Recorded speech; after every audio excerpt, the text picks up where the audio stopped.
Hey everybody, welcome to my May favorites video. Before I get into the video, I just want to do another thank you for everybody who subscribed to my channel.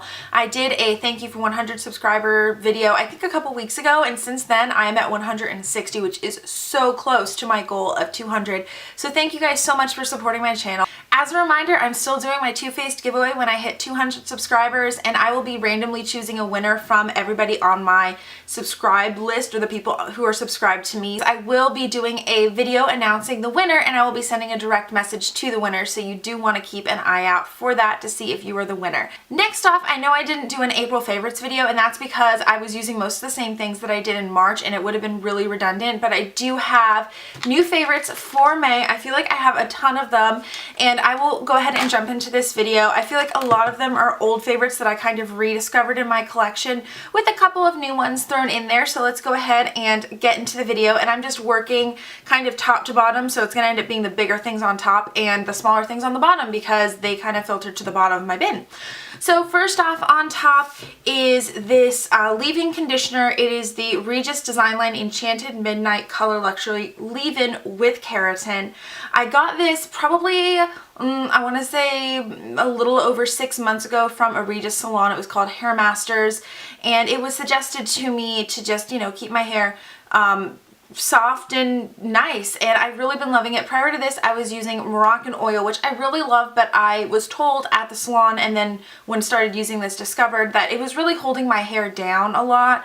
I have hair that I can't put a lot of product in. I basically get one leave-in product after I shower, and then I can do hairspray pretty much however much I want, and then dry shampoo. And if I put anything else in, any hair oil, like afterwards once my hair is dry, anything like that, then my hair gets really greasy. So I have to be very minimalistic, and I have to choose the right products, and this one is really fantastic. The only downside, and this is really a downside with any spray bottles, but especially because this is a spray leave-in conditioner, is that I'm probably down to about here in the bottle, and the spray doesn't work anymore because it's so thick. So what I have to do every time I want to use it is I have to open it up and kind of, put it out into my hand and use it like that, which is kind of interesting because it gives me a better idea of actually how much I'm using versus like, a few sprays around. But anyway, I usually put it in my hair from about here down because my shortest layers are about this length, and I want to make sure that I get the ends of all of my hair, and then if I have any left in my hands, I will go over the ends of my bangs a little bit so that they get a little bit of leave-in conditioner, and then I will either blow dry or air dry as normal. And that's how I use this, and I've really been loving it. So yeah. And then the next product is one that I'm sure everybody has heard a ton about, and it is the Naked 3 palette. Now, I've actually been continually using this since I got it for Christmas, but I haven't put it in all of my favorites videos because I feel like it would be really, really redundant. But I wanted to include it because I still have been loving it, and I still have been using it for most of my everyday looks. I will show it to you for anyone who may want to see, even though it feels like everybody has at least one of the Naked palettes. Though I was a holdout. I only have the Naked 3. I don't have 1 or 2. I'm thinking about getting 1. I'm not sure. But anyway, this is what it looks like. Right now, the colors that I'm loving are, what is it? I can't read any of them.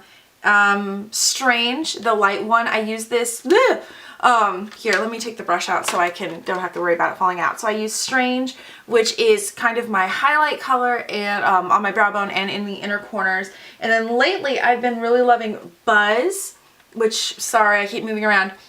So Buzz is this really shimmery pink, which I really didn't like at the beginning, but lately I've been really loving it. And then today I used Trick on my lid, and I'm loving this one, though it has a little bit more fallout than I would like.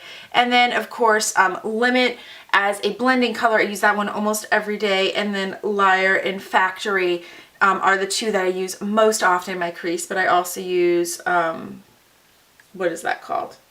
But I also use Mugshot quite often. So that is what I'm loving about this. And then for the brush that I just took out, I actually use both ends for Strange. I use the fluffy one for my brow bone and the small one to get my inner corner, and I feel like the combination of the matte over the shimmer is really pretty, especially for inner corner. It really takes a shimmery shadow and kind of bumps it down, so you still get a little bit of shimmer, but it's not really over the top, which I really, really love.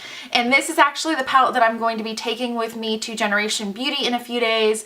I feel like I can do so many looks with this, but quite honestly, I'm expecting to get a lot of makeup there, so I'll probably only be using it one of the days while I'm there, and then the next day I'll probably be using the makeup that I get while I'm there. But in general, I have taken this traveling, and this being the only palette that I take traveling, and I really, really love it. And that's why it's still a favorite after so many months.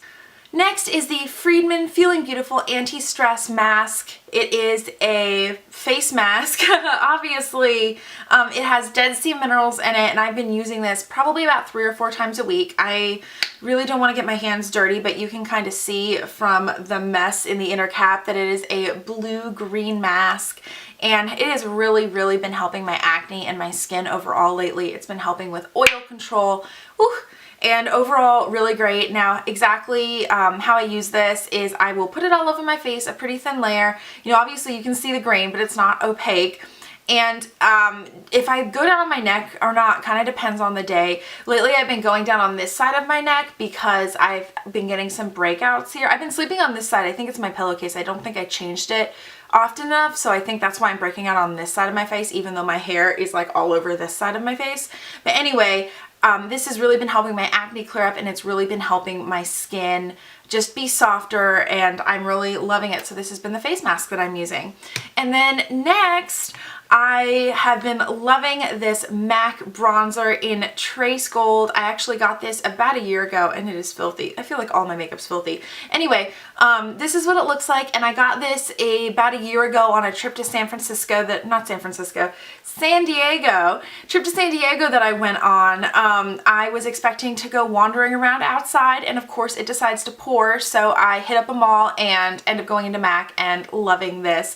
Now, I live in Portland, and anyone who lives in Oregon or knows that Oregon has no sales tax, so it's really stupid for me to go down to California and go shopping, because then I have to pay sales tax, especially if I can get it here. But I do, every time I use this, I have really good memories of San Diego, and it's just a really pretty color, really shimmery, so I have to be a little bit careful not to use too much. But I've really been loving this color lately, especially, you know, with spring and summer being in the air. Portland's been getting very bipolar weather. This morning it was dreary, and then just about 20 minutes ago it brightened up, and it is still bright now. You can't really see in my viewfinder because like too much light, but it's really gorgeous outside. Once I'm done filming, I'm probably gonna go outside and enjoy the sun while we have it. Next, I have an eyeliner, and this is the Urban Decay 24/7 Velvet Liner in Black Velvet. I had to go look at the actual name, but it's like the blackest black that you can get. I got this, I believe, in my April Ipsy bag, and I've definitely used a fair amount. I think it was about that long to start with. And I've just really been loving pencil liner in the morning lately. It's really quick when I just want to get out the door and get to work, but it also looks really nice, really professional, and overall it's just a really good look and a good tool to have in my arsenal. The only downside to this is that to get that really great look, I have to keep it continually very sharp, which means I feel like I'm wasting product, but it is really still a great product, and I feel like the time that I'm saving versus doing liquid liner is really worth the trade-off of maybe not getting as many uses out of it, especially because I got this one in an Ipsy bag and it was such a great deal anyway. This probably itself would have retailed for 10 or 15. I don't think it was a full size, so let's call it 10. I got the whole bag for 10. So it's a really good deal, and I don't really mind wasting a tiny bit to get the look that I want and for the convenience of it. And the mascara that I've been reaching for all month is the Too Faced Lash Injection Mascara. This is the black. It's extreme volume tubing mascara. I didn't even know it was tubing. Apparently I didn't read the packaging. But anyway, I've really been loving this mascara. The brush is pretty big, but otherwise nothing special. Really nice formula. The reason why I like this is that it is a drier formula. My lashes tend to clump together a lot if I use wetter formulas and it doesn't have a really good brush to separate them. I also don't get a ton of clumps with this mascara, which is a big problem with me. And in general, I really like it. It has good control, and I like that I was able to get a mini. I got this in a set of a whole bunch of minis, and I've really been enjoying it. It's near its end, I can feel it, but I'm gonna keep going until it is all gone because I've really been enjoying it. The next item is the Mario Badescu Drying Lotion. I mentioned this in the last haul that I had, that I got a new one of this, and this is really fantastic. I've been getting some acne flare-ups, and this has really been helping them go down. As you can see, there are 2 layers, so what you do is you take a Q-tip, dip it down into the bottom layer, pull it back up, and then dot it on all of your problem areas at night, and then you wake up in the morning, and I won't say that it's a miracle and like the acne's gone, but it definitely is better and it helps it go down faster. So I've really been relying on this for the past few weeks and I'm loving it. For my last product, I want to show you what saved my lips. As you may remember from my March favorites video, I was having some major chapped lips all this winter, and I was talking about the Blistex lip balm, which was the only thing that was helping. But this stuff is seriously a miracle. It is the Pure Plant Origin Chapped Defense Lip Balm with tea tree and peppermint, and whereas the Blistex was like really helping my lips not be chapped as much, I was having to reapply it a lot. This stuff, one application a day, and I'm golden. I think it's the tea tree in there. It's really, really amazing. It has helped my lips be so much smoother, so much softer, and really not be chapped as much. I have gone a day or two without applying it, and the chapping has come right back, so I don't know what the underlying problem is yet, and I know that the change is not weather-based because, you know, winter, things dry out more, your lips get more chapped. So I know that's not the solution. I know it's really this stuff, and I've really, really been loving this the past month, and I definitely suggest that you get it if you have the opportunity to and you're having the same problem as me. I got it at a natural drugstore called Pharmaca. I don't know where else you could get it, but I'm sure you can find it online, and I will try to find a link and post it in the bottom below, along with links to all of the other products I mentioned. That's all of my favorite products for May, guys. Thank you so much for watching. Make sure to comment below telling me which of these products are your favorites, and if you haven't tried any of them, tell me which one you're most excited to try. Also, make sure to give this video a big thumbs up, and if you haven't already, please subscribe to my channel, and I will see you later for my next video. Bye, guys!